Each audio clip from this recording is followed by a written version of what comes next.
Bu tomoni Olot, bu tomoni G'ijduvon, Shofirkon, xohlagan Buxoroni tumanidan bo'lishingizdan qat'iy nazar siz ayni mana shu marketga ishingiz tushadi. AZS marketdan gapiramiz.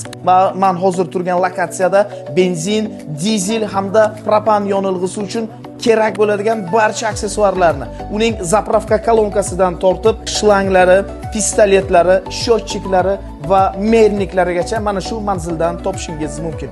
Eng qizig'i narxlar ulgurji. Xitoy bilan solishtirib ko'radigan bo'lsangiz ham, nari borsa ustida $1 yo $1.5 foydani ko'rasiz. Hurmatli do'stlar, oddiy misol shlangiga aytadigan bo'lsak, bu o'sha kislotniga chidamli har bir shlanglar hisoblanadi. Ya'ni yonilg'i quyish jarayonida bu ishdan chiqib qolmaydi va avtomobilga zarar yetkazmaydi. Ortimda turgan barcha mayda aksessuarlar, eng kichik detallargacha mana shu marketdan topasiz. Kanalga obuna bo'lib qo'ying, aloqaga chiqing. Agarda sizning zapravkangiz bo'lsa, barcha mana mahsulotlarni mana shu yerdan olishingizni maslahat beramiz, chunki garantiyasi, servis xizmatlari bor. Zapravka kolonkalaridan tortib eng mayda detallarigacha topasiz.